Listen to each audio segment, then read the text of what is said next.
تو یہ فرقہ وارانہ سارے کے سارے معاملات ان کے بزرگوں نے خراب کیے. ایک بندہ اٹھ کے سرجن والا کام کر رہا ہے, اس کو یہ کہہ رہے ہیں کہ یہ چیرا کیوں لگاتا ہے؟ بھائی سرجن کا تو کام ہی چیرا لگانا ہے. ہومیوپیتھک ادویات دینے والے واعظین وہ کسی ڈاکٹر سرجن کو گلا نہیں کر سکتے. میرے پاس تو مریض ہی وہی آتا ہے کہ جس کا علاج ہی چیرے سے ہوگا. دنیا میں کوئی ہومیوپیتھک دوائی نہیں ہے کہ اگر کسی شخص کا بائی پاس ہونے والا ہے اور وہ آپ اس کو دوائی دیں, نہ ایلوپیتھک دوائی کام آتی ہے نہ ہومیوپیتھک. وہ سیدھا ادھر گرائنڈر چلاتے ہیں, پسلیاں توڑتے ہیں, دل نکالتے ہیں, اور پھر یہ پاؤں سے ایک نس نکال کے ٹانگ میں سے ادھر فٹ کر کے اسے بائی پاس کرتے ہیں. اب جو بندہ یہ کام کرتا ہے اسے آ کے اگر کوئی ایک بھولا بھالا عالم دین یہ سمجھائے کہ جی ذرا مجادلہ احسن طریقے سے کیا کریں, یہ آپ کو چیرا لگانا گرائنڈر لگانا کیا ضروری ہوتا ہے؟ ان تو پتہ ہی کسی گال دا نہیں اللہ دے بندے, میں کہہ کہاں تنوں تیرے سے ترسی کھاواں گا میں. چلو آپ کر کے بتا دیں, آپ بھی سرجن والا کام کریں, اسی طریقے سے لوگوں کی چیخیں نکلیں گی. آرتھوپیڈک سرجن کے پاس جو لوگ جاتے ہیں نا, جب وہ بازو چڑھاتا ہے تو چیخیں نکلواتا ہے. وہ کیوں نہ نکلوائے بھائی, اس سے بغیر وہ بازو چڑھ نہیں سکتا. آج تک آرتھوپیڈک سرجن کو تو کسی نے نہیں کہا کہ بھئی آپ کی کلینک سے ہر وقت چیخوں کی آواز آتی ہے. لوگ کہتے ہیں اس کا کام ہی ایسا ہے. سرکار ہمارا بھی کام ایسا ہے, ہاں اللہ کے فضل سے یہ کام بھی ہے اور باقی کام بھی ہم کرتے ہیں. ہومیوپیتھک علاج بھی ہے. میرے درود شریف کے فضائل کے اوپر بھی 5-5 گھنٹے کے لیکچر ہیں. نماز کے پریکٹیکل کے اوپر بھی میرے لیکچرز ہیں. سبحان اللہ وبحمدہ سبحان اللہ العظیم کی فضیلت پہ بھی, صبح شام کے اذکار کے اوپر بھی, فرض نماز کے بعد کے اذکار کے اوپر بھی, ایک ایک ٹاپک کے اوپر. یہ تو جنرل سٹور ہے اور فری ہے بالکل. تم لوگ چندے لے کے کام کرتے ہو, ہم اپنی جیب سے کھلا کے کرتے ہیں. اب ایسی صورتحال کے اندر میرا کام یہ ہے کہ لوگوں کو بتایا جائے کہ ٹوٹی کمند کہاں.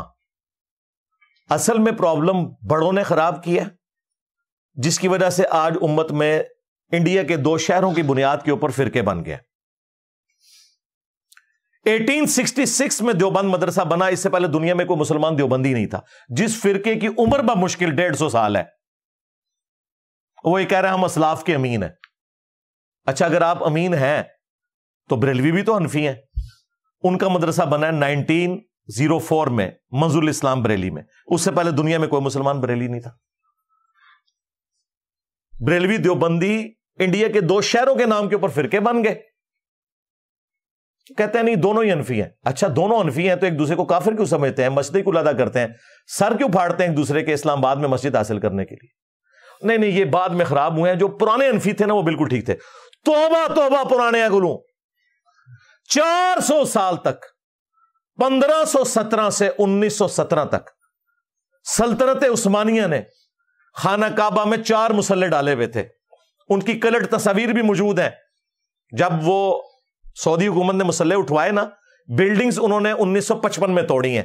اس وقت کی وہ تصویریں موجود ہیں, میں اٹیچ کر دوں گا. یہ جناب امت کی خدمت تھی. 400 سال تک ایک کعبے کو 4 فرقوں میں بانٹا ہوا تھا انہوں نے. کہتے نہیں امت کو جوڑا تھا. جوڑا یہ ہوا تھا کہ کہتے ہیں چاروں حق میں ایک دوسرے کے پیچھے نماز نہیں پڑھتے تھے. آج مجھے بتائیں کوئی گورا مسلمان اور وہ کعبہ شریف جائے تو وہ پہلے تو فیصلہ کرے گا یہ کعبے کے اندر 4 لادہ سے اسلام ہے, اللہ ایک, رسول ایک, قرآن ایک, یہ 4 امام ادھر کیا کر رہے ہیں؟ اس کا مطلب ہے گڑبڑ بعد میں ہوئی ہے. ہاں جی بعد میں ہوئی ہے. شاہ ولی اللہ دہلوی نے لکھا ہے کہ 4تھی صدی ہجری کے اندر تقلید, اندھی تقلید کی بدعت کا آغاز ہوا. یہ حجت اللہ البالغہ میں انہوں نے لکھا ہے. میں نے کئی دیوبندی مفتیوں کو پوچھا, ان کو بھی نہیں تھا پتا, جو کہتے ہیں ہم نے سلیکٹو پڑھی تھی حجت اللہ البالغہ.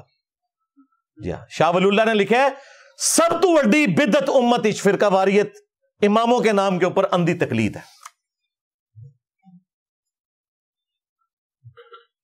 ان تو چھوڑے ہی کچھ نہیں.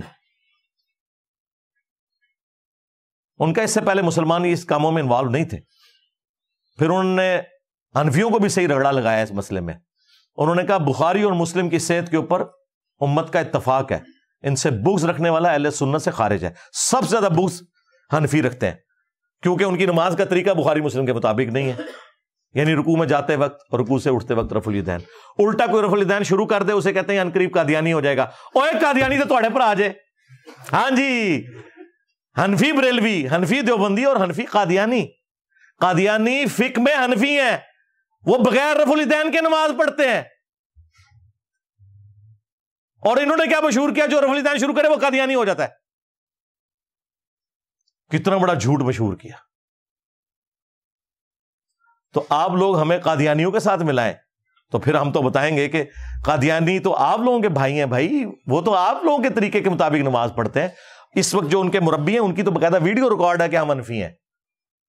We follow generally Imam Abu Hanifa's fatwa were very largely accepted by the Ummah, and unless we find reasons to disagree with him, we would generally follow the Fiqh Hanafiya.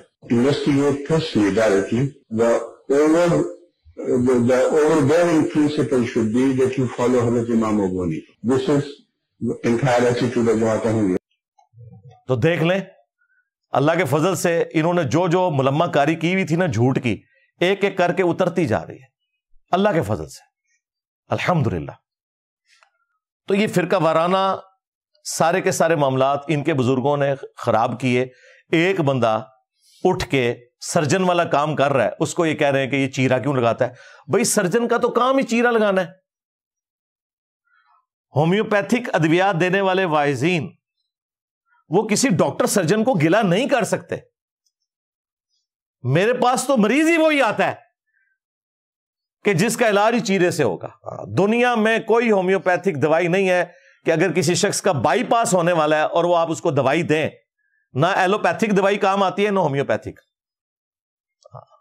وہ سیدھا ادھر گرائنڈر چلاتے ہیں, پسلیاں توڑتے ہیں, دل نکالتے ہیں, اور پھر یہ پاؤں سے ایک نس نکال کے ٹانگ میں سے ادھر فٹ کر کے اسے بائی پاس کرتے ہیں.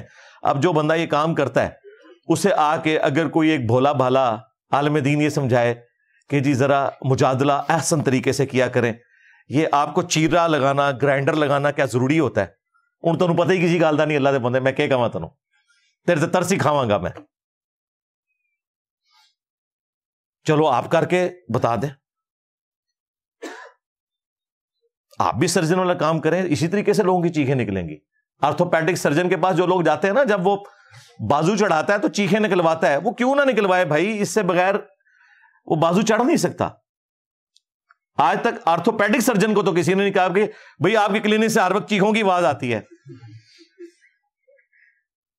لوگ کہتے ہیں اس کا کام ہی ایسا ہے. سرکار ہمارا بھی کام ایسا ہے. ہاں اللہ کے فضل سے یہ کام بھی ہے اور باقی کام بھی ہم کرتے ہیں. ہومیوپیتھک علاج بھی ہے. میرے درود شریف کے فضائل کے اوپر بھی 5-5 گھنٹے کے لیکچر ہیں. نماز کے پریکٹیکل کے اوپر بھی میرے لیکچرز ہیں. سبحان اللہ وبحمدہ سبحان اللہ العظیم کی فضیلت پہ بھی, صبح شام کے اذکار کے اوپر بھی, فرض نماز کے بعد کے اذکار کے اوپر بھی, ایک ایک ٹاپک کے اوپر. یہ تو جنرل سٹور ہے اور فری ہے بالکل. تم لوگ چندے لے کے کام کرتے ہو, ہم اپنی جیب سے کھلا کے کرتے ہیں. یہ فرق ہے. تو سرجن والا کام جو کر رہا ہے اسے آپ کرنے دیں. اگر آپ نہیں کر سکتے تو یہ تو نہ کہیں کہ آپ اس طرح نہیں اس طرح کر لیں, بھائی تجھی کر کے دس دو. نہیں انجینئر صاحب یہ تو بڑا مشکل کام ہے, یہ آپ ہی کر سکتے ہیں, تو پھر منو کرن دو. سیدھی جی گل ہے.